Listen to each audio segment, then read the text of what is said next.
Bonjour et bienvenue à tous à nouveau. Donc aujourd'hui on va faire un cours sur les équations différentielles. Donc pour ceux qui regardent cette vidéo sur YouTube et qui n'ont pas vu les autres vidéos, je vous invite, comme dans les autres vidéos, à vous inscrire sur le site web learnian.net ou learnian.fr bientôt. Si vous êtes étudiant, ça vous permet de voir tout le cours de terminale et aussi d'autres cours sur d'autres domaines.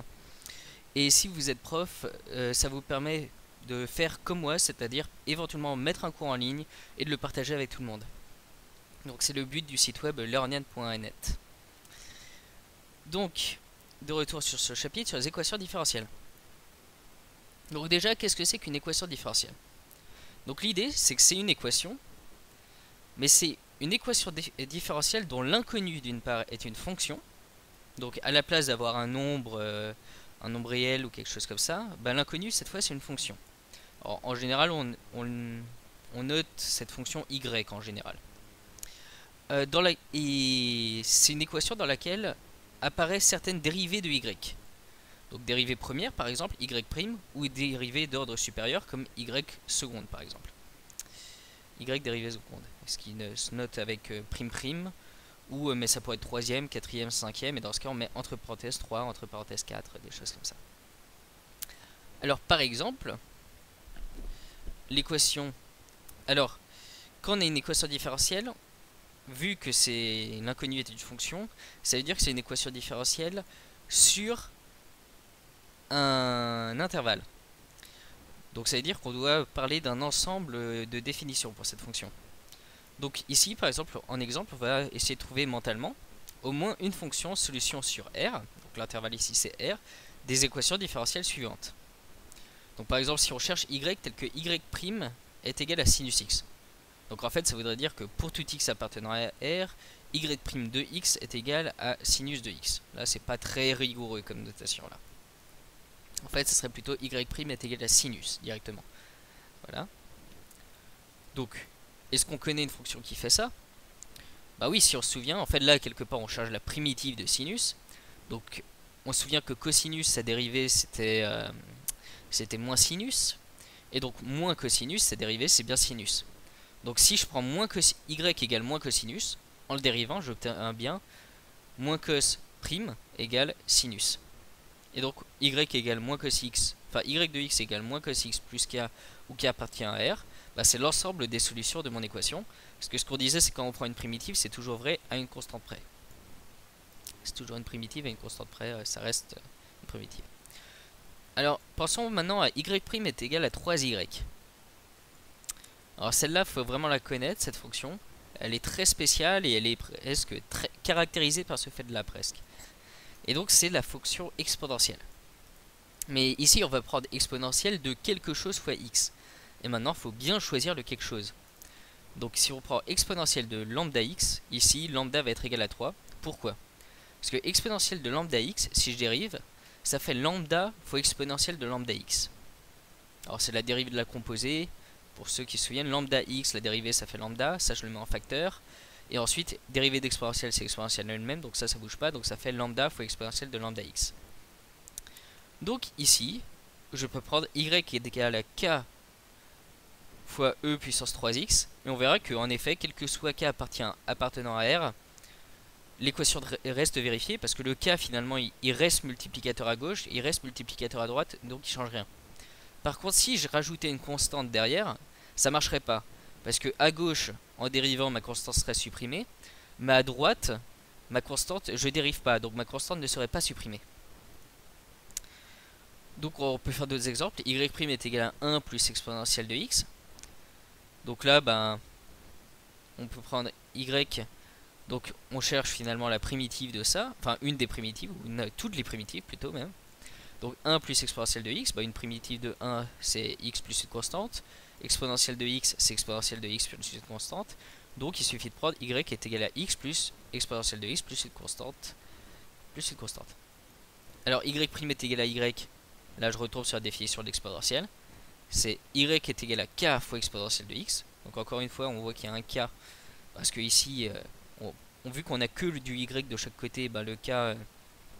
il ne change rien quelque part, même sur le dérive le k il reste des deux côtés, donc c'est bon. Alors y seconde est égal à cosinus x. Qu'est-ce que ça peut être? Donc la prime y, si on avait déjà y prime, si on cherche déjà la primitive de cosinus x, ça serait quoi? Ça serait sinus x. Si on recherche à nouveau la primitive de sinus x, ça serait quoi? Ça serait... Enfin non, la primitive de cosinus x, ça serait sinus x plus une constante. La primitive de sinus x plus une constante, ça serait quoi? Ça serait moins cosinus x plus cette constante fois x plus une autre constante. Et donc, au signe près, on se rend compte que finalement on a y qui est égal à moins cos x plus ax plus b, où a et b sont des constantes. Enfin, y seconde est égal à y. En fait, c'est une équation de la forme y est égal à a fois exponentielle de x plus b fois exponentielle de moins x. Voilà. Alors en fait, la recherche de primitive d'une fonction continue f sur un intervalle i, c'est résoudre sur i l'équation différentielle y' est égale à f de x. Alors encore une fois, j'aime pas trop la notation, c'est pour tout x appartenant à i, y' de x est égal à f de x, hein, parce que ici, ici on parle d'une fonction, donc ici il faudrait juste noter f, il ne faudrait pas noter f de x. Et donc on voit qu'en fait la recherche d'une primitive, c'est juste un exemple d'équation différentielle. Et on peut en fait faire plein d'équations différentielles différentes.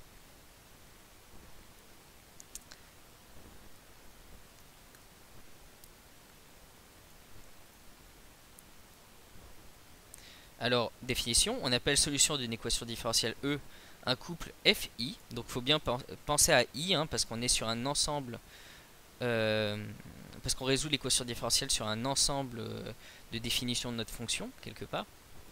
Enfin, quelque part, toutes les solutions, ben, faut bien qu'elles aient un ensemble de départ. Donc ça veut dire que faut bien choisir un intervalle I. Donc on appelle solution de l'équation différentielle E d'un couple FI, où F est une fonction et I un intervalle, tel que F vérifie E sur I. Donc, où E c'est notre équation différentielle. On dira que F est solution de E sur I. Donc petite remarque, résoudre une équation différentielle sur un intervalle I, c'est trouver toutes les fonctions solutions de E sur I. Donc comme on a vu dans les exemples précédents, en général, même je pense de façon systématique, les équations différentielles vont pas admettre une seule solution, mais vont souvent admettre une infinité de solutions qui respectent une certaine forme. Comme ici, on avait y égale moins cos x plus une constante. Donc en fait, on a une infinité de solutions, mais en fait c'est tous du moins cos x plus une constante avec une constante appartenant à R. Donc elles n'ont pas n'importe quelle forme possible, mais il y a une infinité de fonctions qui sont solutions de cette équation.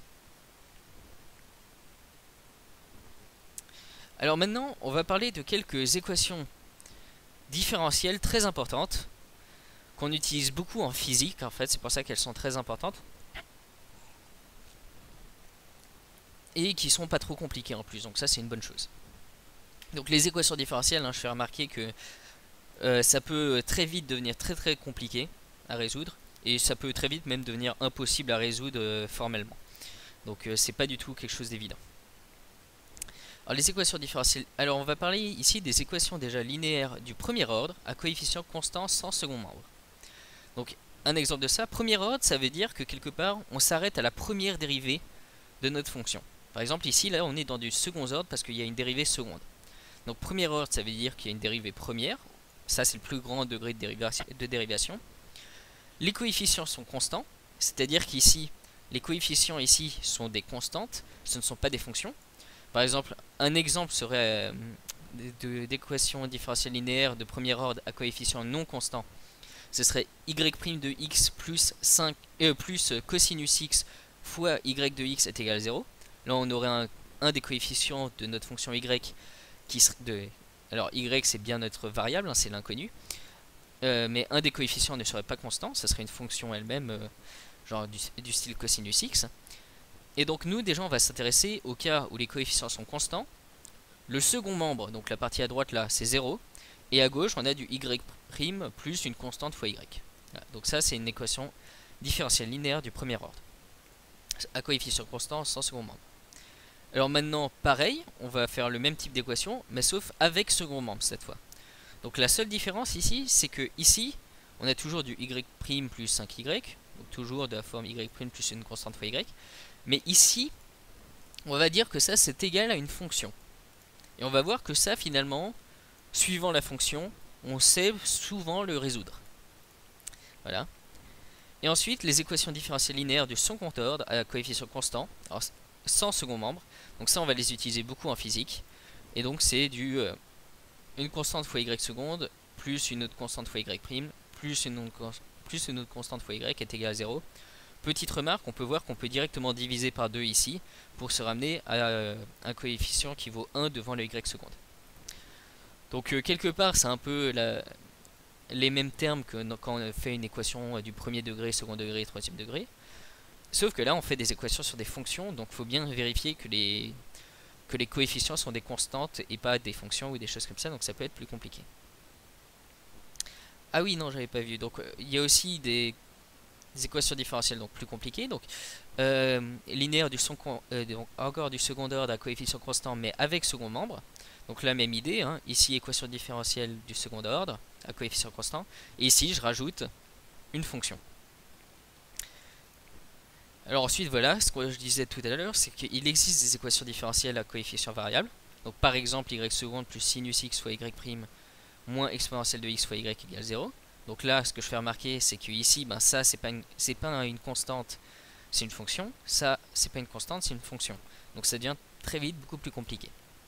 Et on peut avoir des équations différentielles qui ne sont pas linéaires, c'est-à-dire par exemple du y seconde fois du y prime, et non pas un plus ici mais un fois, ce qui fait que c'est plus linéaire.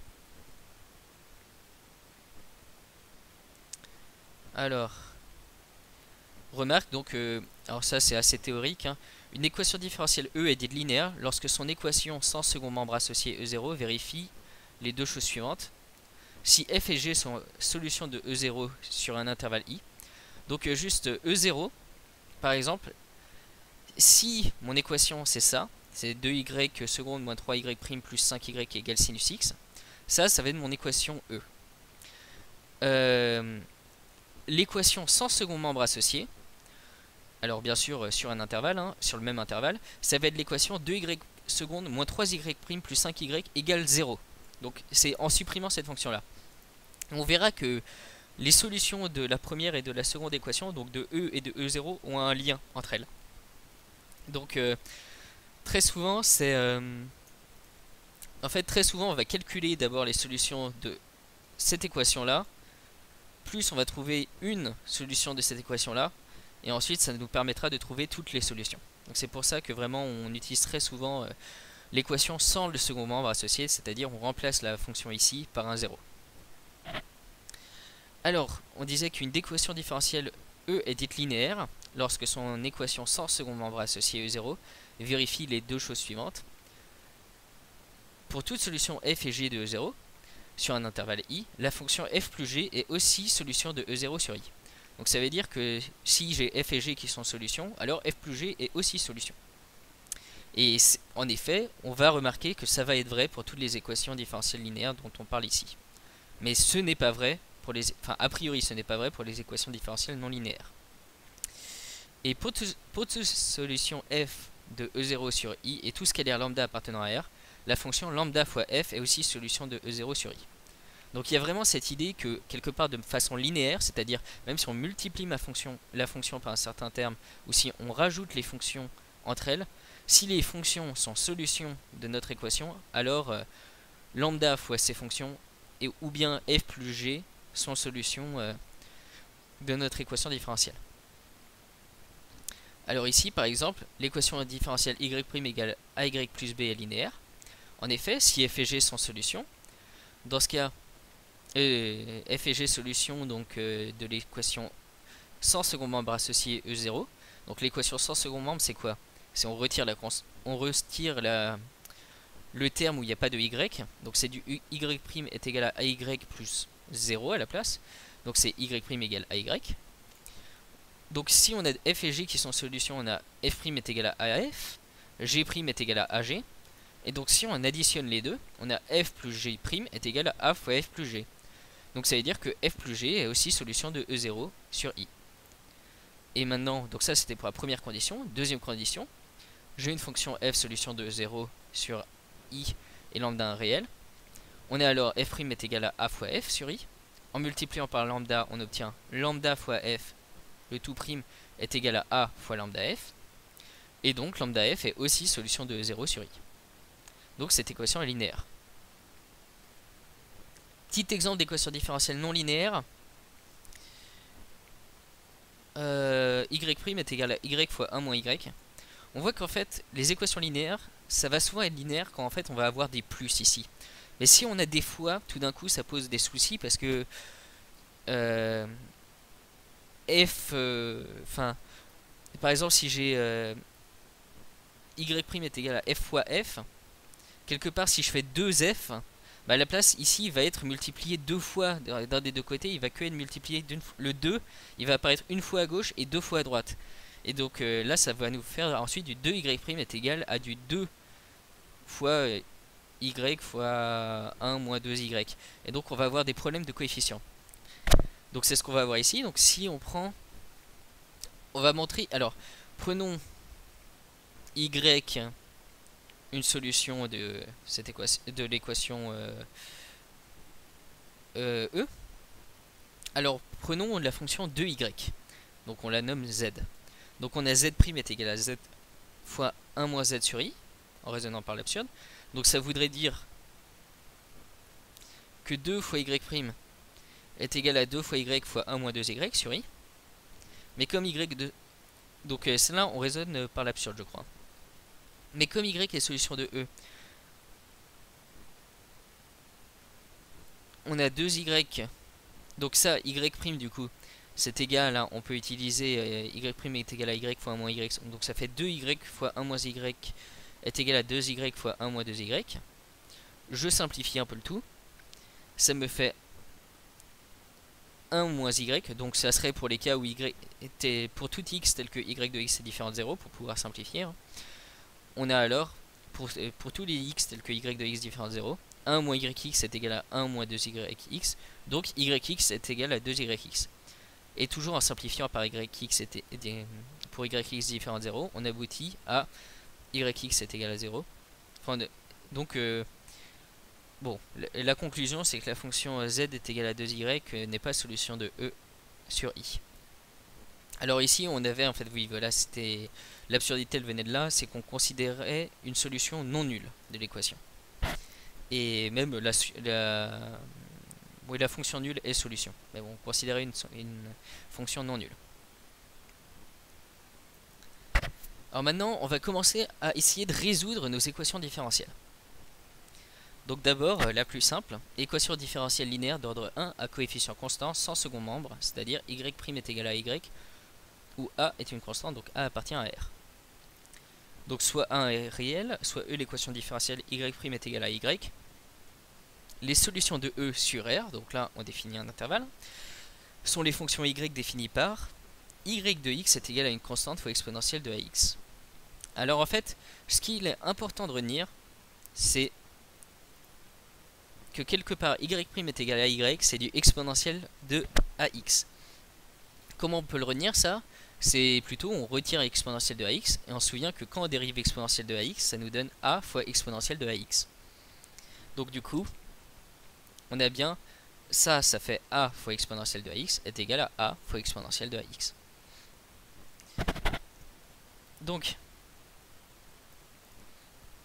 bon, je vais pas rentrer dans toute la démonstration parce que ça m'a l'air un peu long et puis au final c'est assez intuitif. Par contre, du coup, je vais faire quelques exemples. Donc, parce que finalement, c'est surtout pour résoudre des exercices et notamment des exercices de physique que c'est utile. Alors, d'abord, je vais faire un petit exo mathématique et ensuite un exo de physique pour montrer vraiment le lien avec la physique.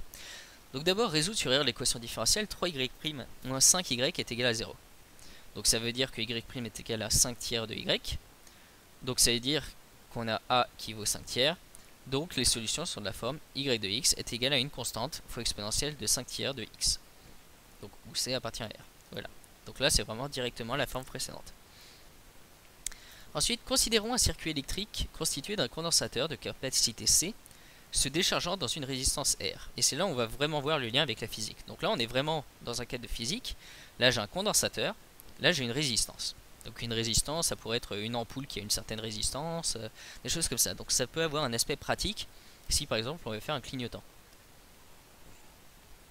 Enfin non, là c'est une équation du premier ordre, donc ça va pas faire un clignotant, ça va plutôt faire quelque chose qui va baisser au fur et à mesure. Alors qu'est-ce qui se passe?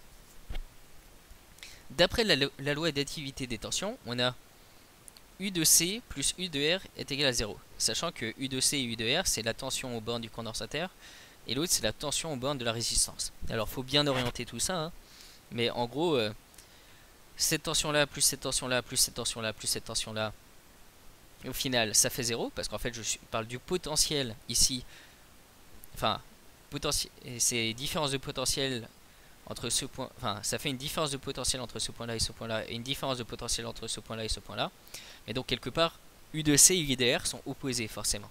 Est-ce que ici je fais un tour quoi quelque part. J'ai le potentiel ici, moins potentiel ici, qui est égal à la potentiel ici, moins potentiel ici. Voilà. Donc ici U de C plus U de R est égal à 0. Notons I de T, l'intensité du courant électrique dans le circuit à l'instant T.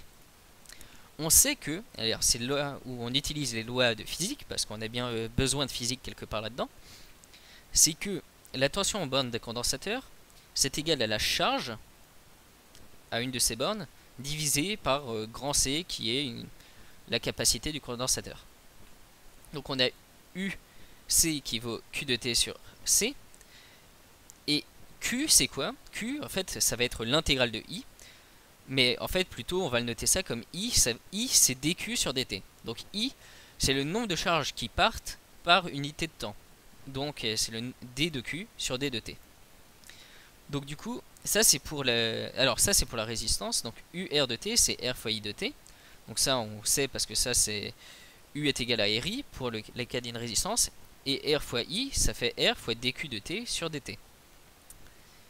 Du coup on a, en utilisant les deux équations, Q de T sur C est égal à R fois dQ de T sur d de T. Donc ça fait, si je passe le C de l'autre côté, Q de T est égal à moins RC dQ sur dt. Oui, j'ai oublié le signe, désolé. C'était ça sur ça est égal à moins ça sur ça, à cause du UC est égal à moins UR en fait. Voilà, donc on a Q de T est égal à moins RC fois dQ sur dt. Et là, ça y est, on a une équation. Alors c'est noté à la physicienne, hein. Là ici le Q', à la place de le noter Q', on le note dQ sur dt, donc c'est noté à la physicienne. Mais on a une solution de la forme Y' est égal à AY, avec A qui vaut moins 1 sur RC. Donc on a du coup Q de T qui vaut une constante fois exponentielle de moins 1 sur RC fois T. Donc moins 1 sur RC fois T, c'est moins T sur RC1. Et donc en plus on connaît l'intensité, et si on connaît l'intensité à l'instant T égale 0, si cette intensité elle vaut 0, bah dans ce cas on peut même préciser, parce qu'on sait que pour T égale 0, exponentielle de 0 ça fait 1. Donc dans ce cas on peut même préciser que l'intensité... ah oui, non, excusez-moi.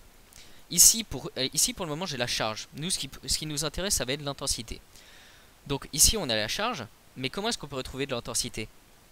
Bon, on peut utiliser ce qu'on disait par rapport à l'intensité, c'est-à-dire que l'intensité c'est la dérivée de la charge. Donc ici on va redériver. Donc on fait dQ sur dt, on dérive cette équation là, et on obtient I de t est égal à I0 fois une autre constante en fait, parce qu'en fait ça serait K fois moins 1 sur RC fois exponentielle de moins T sur RC. Donc c'est I de T fois I0 exponentielle de moins T sur RC. Alors ici, si le K fois moins 1 sur RC ça vous dérange par rapport au signe, n'oubliez pas, ici K appartenant à R. Donc ici, sûrement K était peut-être négatif ou positif. Donc pour le moment, ça pose pas de souci. Donc on a I de T qui fait une constante fois exponentielle de moins T sur RC. Or si on prend T égale à 0, pour T égale à 0, exponentielle de moins T sur RC ça vaut 0. Et donc I de 0, bah, c'est l'intensité à l'instant 0. Donc en fait la constante ici, en prenant le cas particulier T égale à 0, on se rend compte que la constante qui est là c'est l'intensité à l'instant nul, à l'instant T égale 0. Donc on a au final trouvé notre équation pour l'intensité. Alors ça c'est un exode physique que vous aurez assez souvent. c'est I de t est égal à I0 fois exponentielle de moins t sur RC. Alors, tiens, au type, alors là, vous l'utiliserez peut-être plus en bio, même si c'est aussi de la physique en fait. C'est dans le cas de quelque chose de radioactif. Alors, la radioactivité, ça fait peur, mais en réalité, ça doit pas trop faire peur. Alors, dans un tissu radioactif, qu'est-ce qui se passe? En fait, ce qui se passe, c'est que la vitesse de désintégration des noyaux radioactifs est proportionnelle au nombre de noyaux radioactifs N présents dans le tissu à l'instant T. C'est-à-dire, en fait, l'idée, c'est, imaginons, j'ai 1 million. En fait, c'est comme si chaque atome a une certaine probabilité, enfin, chaque noyau a une certaine, en permanence, à chaque instant donné, a une certaine probabilité de se désintégrer. Et se désintégrer, ça veut dire se transformer en un autre atome et émettre une particule. Donc imaginons chaque seconde, alors je sors des chiffres comme ça de tête, hein, mais qui sont faux. Imaginons mon atome, il a une chance sur 10 chaque seconde de émettre une particule. Ok. Une fois qu'il a émis une particule, dans un cas de radioactivité assez simple, on va considérer qu'il change d'état et il passe à un atome qui est stable. Donc avant c'était un atome excité, et maintenant il devient un atome stable. Donc j'ai un atome excité, chaque seconde il a une chance sur 10 de passer à un atome stable. Alors ce qu'on veut connaître, c'est le nombre d'atomes excités dans notre échantillon en fonction du temps. Et on connaît le nombre d'atomes excités qu'on a au moment t égale 0. Donc imaginons j'en ai 1 million des atomes excités à l'instant initial. Combien vont s'exciter dans la première seconde? Vont se désexciter dans la première seconde. Donc au début j'en ai 1 million à l'instant t égale 0. Au bout de 1 seconde, ils ont tous quelque part une probabilité de 1 sur 10 de se désexciter. Donc quelque part, je vais en avoir 0,9 fois 1 million, soit 900 000. Parce que je retire 10%. Mais ensuite, qu'est-ce qui va se passer? Maintenant, à partir de la première seconde jusqu'à la deuxième seconde, bah là, tous les atomes qui sont excités, ils ont encore une chance sur 10 de se désexciter. Sauf que maintenant, il n'y a plus 1 million d'atomes excités, maintenant il n'y en a plus que 900 000. Donc en fait, je vais encore faire baisser 10% de 900 000. Et donc je retire cette fois 90 000 atomes excités. J'en retire pas. La première fois j'en avais retiré 100 000, mais cette fois j'en retire 90 000. Et donc maintenant je vais avoir 810 000 atomes excités. Et donc fois suivante, pareil, entre la deuxième et la troisième seconde, cette fois ça va être 10% de 810 000, et donc je retire 81 000, ce qui me fait que je vais avoir 721 000... Non, 719 000 atomes excités ou quelque chose comme ça. Ou peut-être je me suis trompé, mais voilà, quelque chose comme ça. Et bref, ce qu'on remarque, c'est qu'en fait, le nombre de désintégrations, c'est égal... Enfin non, le nombre... Ici, en fait, la propriété que je vais avoir,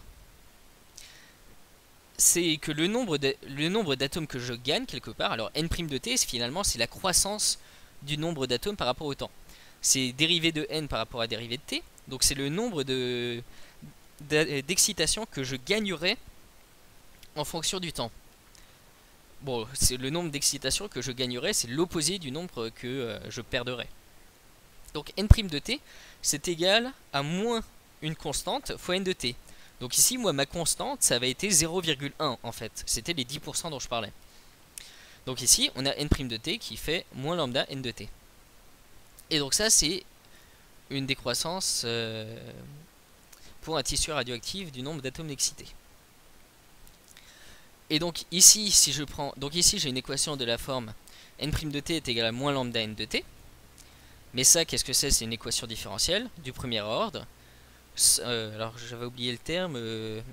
Avec de la forme y' plus y' plus lambda y. Ici, c'est n' plus lambda n est égal à 0. Et donc, on sait que ça, la solution de ça, c'est une équation de la forme n de t est égal à une constante fois exponentielle de moins lambda t, parce qu'ici, la constante, c'était moins lambda. Donc petit check, hein, si on redérive, on obtient bien si ici on redérive ici, on obtient bien n0 fois moins lambda fois exponentielle de moins lambda t est égal à moins lambda fois n0 fois exponentielle de moins lambda t. Donc ça marche. Et maintenant, si on prend l'instant t égale 0, pour t égale 0, exponentielle de moins lambda t est égale à 0.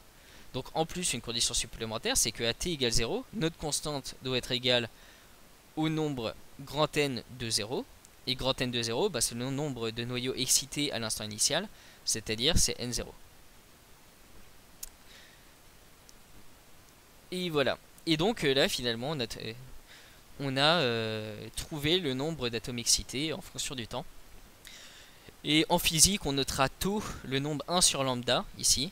Parce que ici, on peut voir que lambda, finalement, vu qu'ici on a du temps, dans l'exponentielle, je dois être sans unité. Donc l'unité de lambda, quelque part, ça va être l'inverse d'une seconde. Et donc on va noter 1 sur lambda, qui finalement est un peu un temps caractéristique. Tel que il donne à peu près l'ordre de grandeur de à partir de quand ça commence à descendre plus lentement, quelque part. Donc c'est une sorte d'ordre caractéristique. Voilà, et donc notre courbe, ça ressemble donc du coup à n0 fois exponentielle de moins lambda t, ce qui, enfin, dans les deux cas, hein, ici c'était i0 fois exponentielle de moins t sur rc.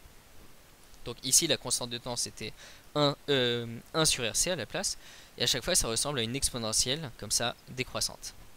Donc les équations du premier ordre, il faut se souvenir, exponentielle décroissante, comme ça. Voilà. Ou bien exponentielle croissante, et dans ce cas ça peut augmenter très vite. Mais c'est exponentielle.